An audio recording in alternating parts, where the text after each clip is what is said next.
사랑하는 성도님 여러분, 추수감사주일을 맞아서 제가 한번 여러분 앞에 질문을 먼저 드립니다. 사랑하는 성도님 여러분, 우리가 구원을 받습니다. 이 구원은 믿음으로 말미암을까요? 감사로 말미암을까요? 다시 한번 여쭤봅니다. 여러분, 우리가 믿음으로 구원을 받습니까? 감사로 구원을 받습니까? 하나만 하세요. 두 개 하지 말고 하나만 하세요. 네, 용서하시기 바랍니다. 여러분, 오늘 성경 말씀에서는 아이러니하게도 예수님이 믿음이 아니라 감사로 구원을 선포를 하십니다. 비록 9명은 놀라운 믿음을 가졌지만 그 9명에 대해서는 주님께서 구원을 말씀하시지 않습니다. 근데 유일하게 감사하기 위하여 찾아온 한 명에게만 주님이 구원을 선포하십니다. 비록 10명 모두가 놀라운 믿음으로 예수님 앞에 보였어요. 우리 한번 오늘 성경 17절을 한번 같이 한번 읽도록 하겠습니다. 17절입니다. 예수께서 대답하여 이르시되 10사람이 다 깨끗함을 받지 아니하였느냐? 그 9은 어디 있느냐? 여러분, 10사람 다 놀라운 믿음으로, 아직 이미 성취되지 않았지만 놀라운 믿음으로 예수님 앞에 병나음을 받았어요. 우리가 쉽게 병나음에 이를 때까지 그런 놀라운 믿음을 가지지는 못해요. 그런데 이 나병 환자 10명은 다 놀라운 믿음을 가지고 병나음까지 이르렀던 사람들입니다. 근데 주님은 한 명에게만 구원을 선포합니다. 우리 함께 19절을 함께 읽도록 하겠습니다. 함께 읽겠습니다. 그에게 이르시되 일어나 가라, 내 믿음이 너를 구원하였느니라 하시더라. 여러분, 예수님의 발 앞에 엎드려 찾아온 한 명에게만, 감사하는 한 명에게만 예수님이 구원을 선포하십니다. 제가 다시 한번 진심으로 여쭈어봅니다. 여러분, 우리의 구원은 믿음으로 받습니까? 감사로 받습니까? 왜 아까하고 말이 달라지세요? 아까는 왜 믿음이라 하고 이제는 감사라고 하세요? 여러분, 당연히 구원은 믿음으로 받습니다. 그런데 오늘 주님께서 왜 놀라운 믿음을 소유한 9명이 아니라 감사하는 한 명에게 구원을 선포하셨을까요? 오늘 예수님의 말씀의 참된 의미가 무엇인지요? 그렇습니다. 우리의 참된 믿음이, 여러분, 어쩌면 우리가 혹시 오해하지 않으세요? 여러분, 믿음의 완성은 감사입니다. 우리가 불평할 수밖에 없는 상황, 부조리한 세상, 억압받는 세상, 그리고 악한 자가 잘 되는 세상에서 여러분, 내가 믿음이 없으면 하나님을 인정할 수 있을까요? 억울한 이 상황 가운데, 불평할 수밖에 없는 이 상황 가운데 여전히 하나님에 대한 믿음이 없이는 이 상황을 내가 믿음으로 받아들이고 감사할 수 있을까요? 여러분, 우리는 믿음과 감사를 분리하지만 절대 성경은 믿음과 감사를 분리하지 않습니다. 오히려 감사가 참된 믿음이라고 합니다. 여러분들 아멘이세요? 그렇습니다. 가끔 우리는 오늘 본문을 오해합니다. 구원받지 못한 9명이 예수님에 대한 믿음이 없었다고, 심지어 많은 주석서에도 그렇게 나와 있어요. 절대 그렇지 않습니다. 여러분, 오늘 9명은 놀라운 믿음을 가지고 있었어요. 여러분, 그들은 나은 것 아닙니다. 예수님께 찾아와서 간절히 구했을 때에 그들은 작은 변화도 없었어요. 병을 가진 채로 완전히 나았음을 믿음으로 확신하며 예수님의 말에 순종해야만 했습니다. 여러분, 내가 사망 선고를 받은 암 말기 환자인데 갑자기 예수님이 환상 가운데 너 다 나았다. 근데 내가 나은 게 아니에요. 병원에 가니까 여전히 암을 가지고 있어요. 그런데 내가 믿음으로 선포하며 믿음으로 내가 병 치유를 내가 선포하고 확신 가운데 병 고침을 받을 수 있겠습니까? 근데 이 9명은 놀라울 정도로 확신하며 주님 앞에 순종하고 있어요. 놀라운 믿음을 가지고 있어요. 예수님이 한 마을에 들어가서 10명의 나병 환자를 만납니다. 당시 율법에 의하면 나병 환자는 격리되어 생활해야 됩니다. 일반인들과 함께 있을 수 없어요. 그러다 보니까 멀리 있는 정상인인 예수님께 소리를 높여 지릅니다. 제발 나를 불쌍히 여기시고 나를 치료하여 달라고. 우리 함께 13절을 함께 읽도록 하겠습니다. 소리를 높여 이르되 예수 선생님이여 우리를 불쌍히 여기소서 하거늘. 근데 예수님의 행동이 이해가 되지 않습니다. 변화도 없는데 너희가 나았으니까 이제 가라, 그런 것도 아니에요.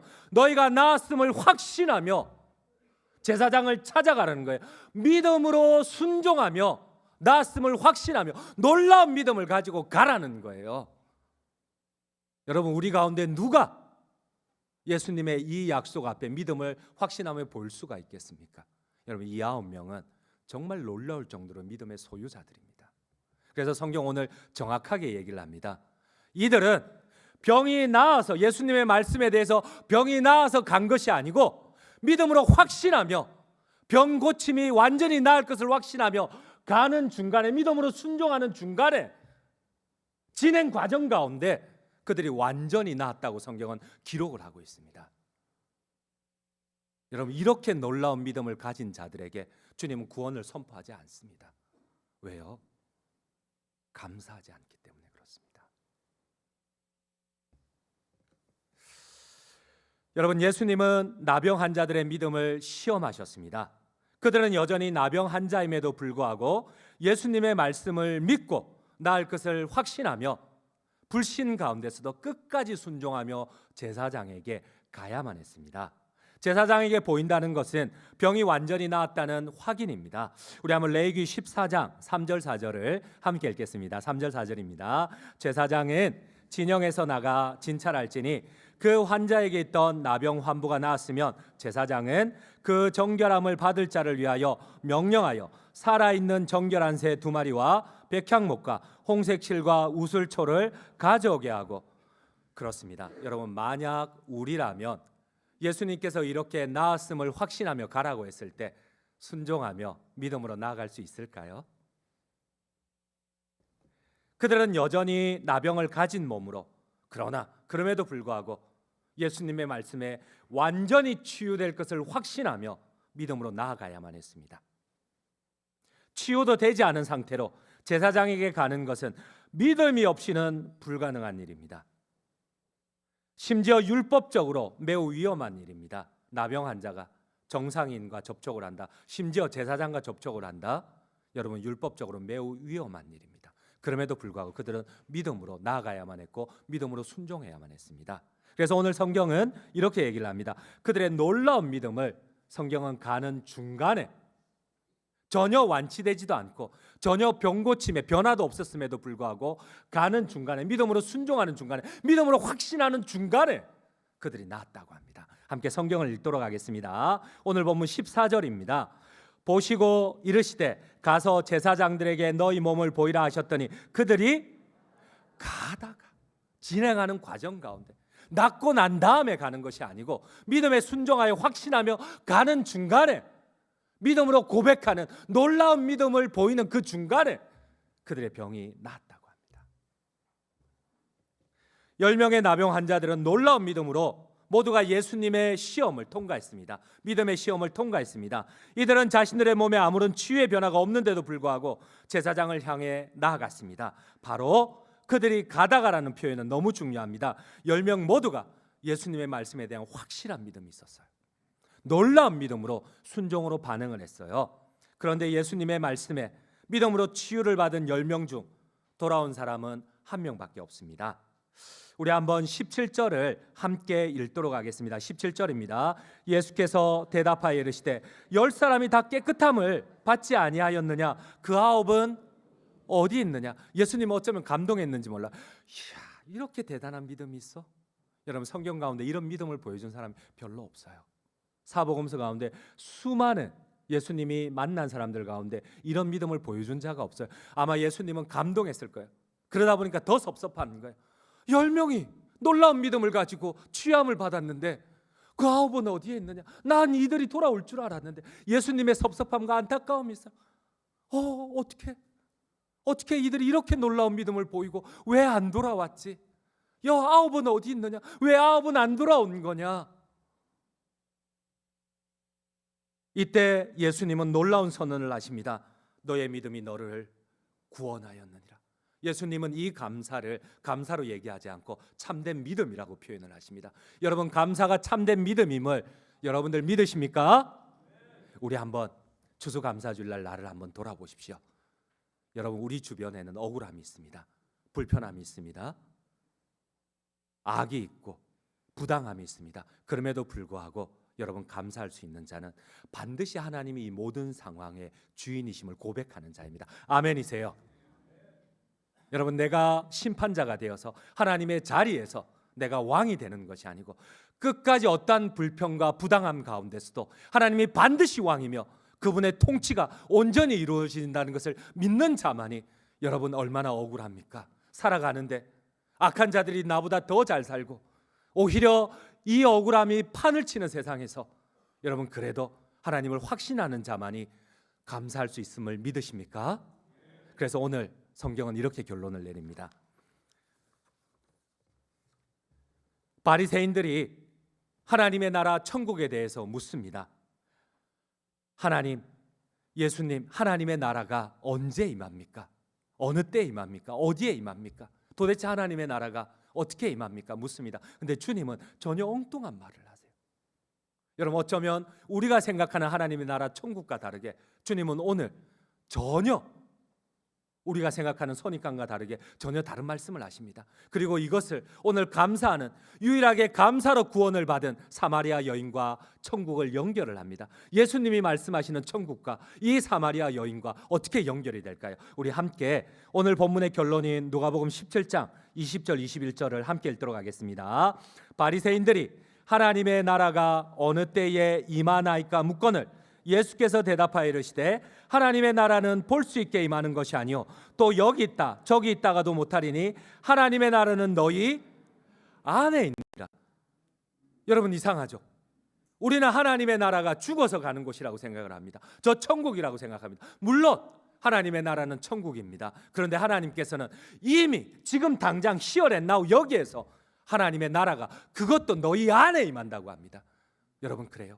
감사할 수 있는 자만이 저 천국의 평안을, 샬롬을 누릴 수가 있습니다. 아멘이십니까?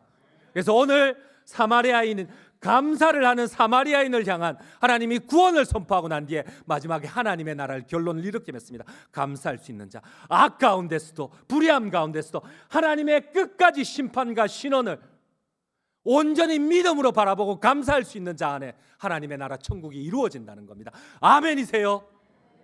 여러분, 나는 믿음을 어떻게 보고 계십니까? 여러분들은 믿음을 어떻게 고백을 하고 계십니까? 추수감사주일에 우리 한번 참된 믿음을 감사로 완성하지 않으시겠습니까? 신학자이면서도 유명한 강사인 데이빗 소프 박사가 그의 책 피할 수 없는 하나님이란 책에 교도소와 수도원의 차이를 이렇게 정의를 내렸어요. 여러분, 교도소와 수도원의 차이점이 무엇일까요? 겉으로 보기에는 높은 담장으로 세상과 분리된 곳이 교도소요 수도원입니다. 근데 본질적인 차이가 있다. 여러분, 물론 많은 차이가 있겠죠. 그럼에도 불구하고 가장 본질적인 차이가 무엇일까요? 소프 박사님은 이렇게 얘기를 합니다. 교도소는 죄수들이 눈을 뜨는 순간 불평으로 시작을 한다. 가족에 대한 불평, 친구에 대한 불평, 동료에 대한 불평, 환경에 대한 불평, 상황에 대한 불평. 그래서 교도소가 교도소일 수밖에 없다. 여러분, 수도원의 차이점은 무엇일까요? 그는 계속 얘기합니다. 수도원 수도사들은 눈을 뜨면서 감사한다. 하나님을 향한 감사, 동료를 향한 감사, 부모에 대한 감사, 살았던 환경과 자연에 대한 감사. 그러면서 중요한 우리가 꼭 깨달아야 할 것을 가르쳐 줍니다. 만약 데이빗 소프 박사는 의미심장한 말을 합니다. 만약 죄수가 감사한다면 교도소는 수도원이 되고, 만약 수도소가 불평을 한다면 수도원은 교도소가 된다. 여러분, 우리 자신을 한번 돌아봅시다. 우리는 하나님을 예배한다고 합니다. 천국 백성이라고 합니다. 그런데 내가 감사 대신 혹시나 내가 만나는 형제들마다 불평을 하고 원망을 하지는 않습니까? 어쩌면 이 예배가 오히려 천국이 아니라 이 예배가 고통이거나 하나님이 아니 계시는 곳은 아닐까요? 여러분, 나는 불합리함 가운데서도 부조리 가운데서도 하나님의 통치를 믿는 감사로 믿음을 완성하는 사람입니까? 아니면은 여전히 하나님을 믿는다고 하지만 참된 믿음인 감사를 보여주지 못하는 거짓된 믿음을 가진 사람입니까? 사랑하는 성도님 여러분, 우리 장전중앙교회는 조건과 환경이 열약해도 어려워도 서로에게 감사하는 구원의 공동체임을 확신하십니까? 아멘입니다. 한 분을 소개하려고 합니다. 3년 전입니다. 한참 코로나 때에 프랑스에서 93살의 할아버지가 코로나에 감염이 되어 결국 병원으로 급히 이송이 되었어요. 할아버지는 24시간 동안 산소 공급을 받았어요. 특별 치료를 받고 만 하루 동안 산소 공급을 받자 상황이 상당히 좋아졌어요. 그리고 며칠이 안 돼서 퇴원을 하게 되었습니다. 퇴원을 하는데 진료 계산서를 받으니까 50만 프랑이 나왔어요. 여러분들 이게 환산이 안 되니까 안 놀라시는데, 여러분 이 며칠 동안 할아버지에게 7,400만 원이 진료 이게 이렇게 병원비가 청구가 되었습니다.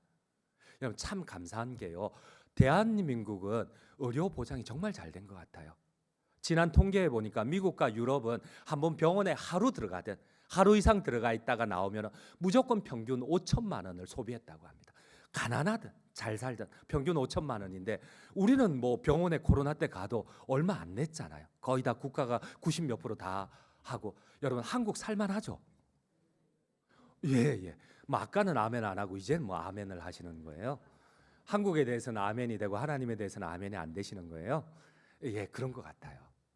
그런데 이 할아버지가 진료 계산서를 받고 난 다음에 이 프랑스 할아버지가 막 대성통곡을 하며 우시는 거예요. 그래서 옆에 있는 의사와 직원들이 막 달래는 거예요. 그래, 할아버지 죄송합니다.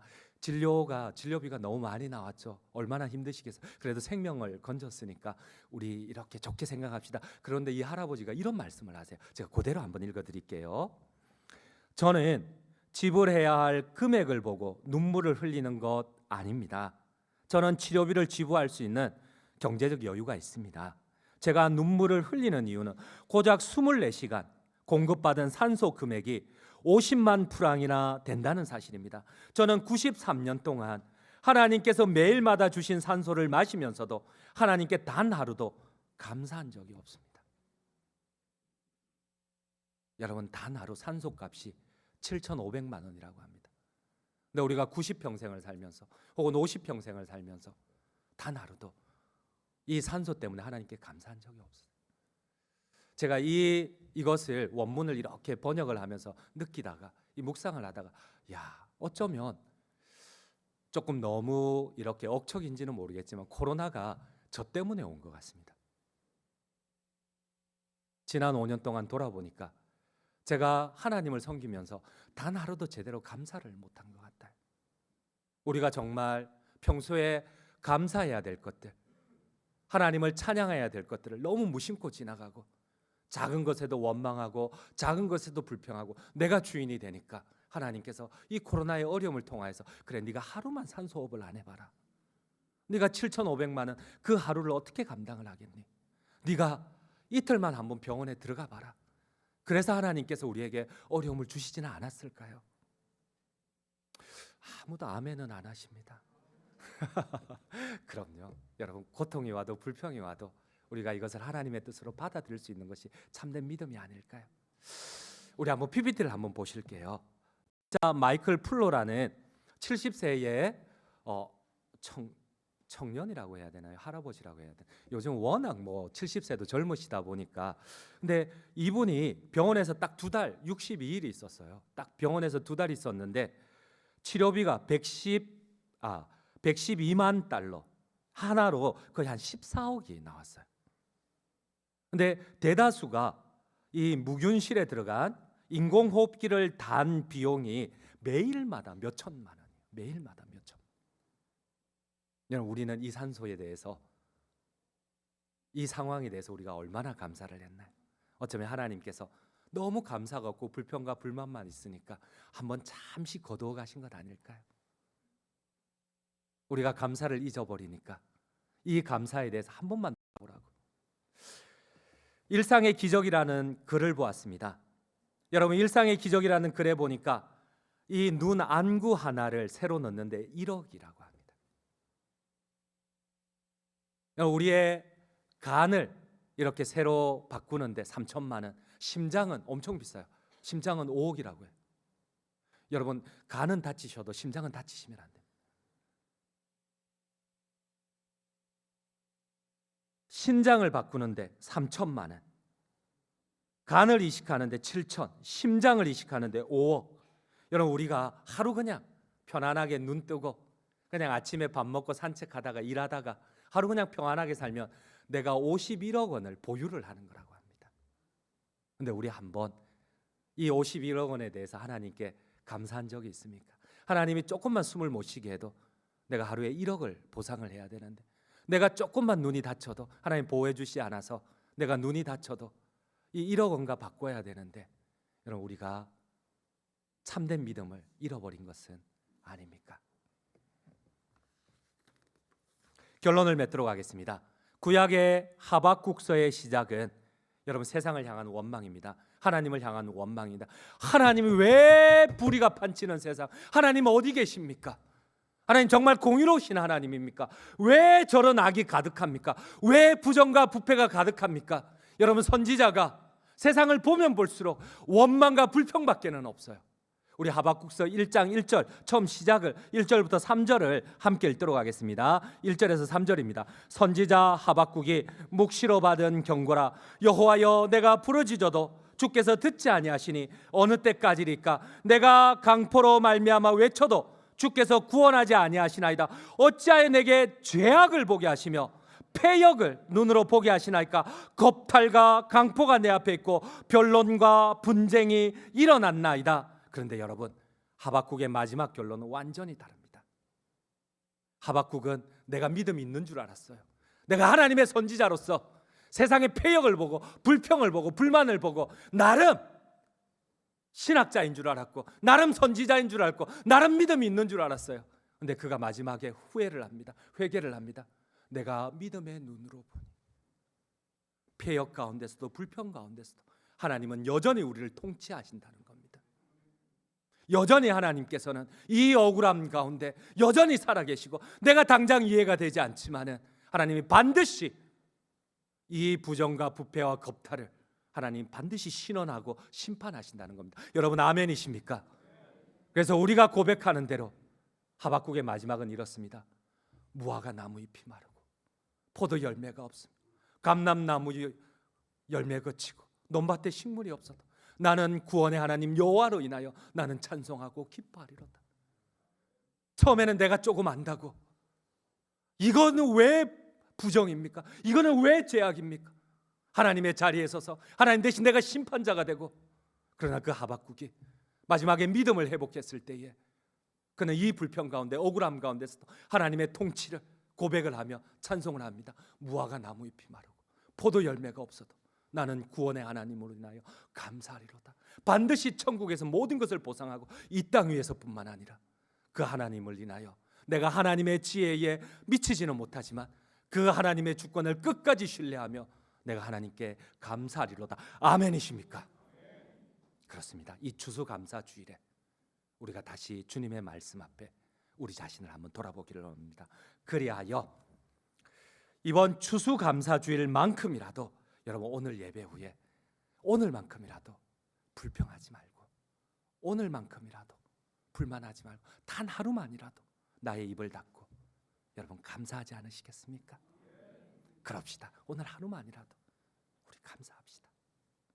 그리하여 불평과 원망 중에라도 참된 믿음인 감사를 통하여서 구원을 완성하시는 우리 모든 장전용한 성도님들 되시기를 간절히 주님의 이름으로 축원드립니다.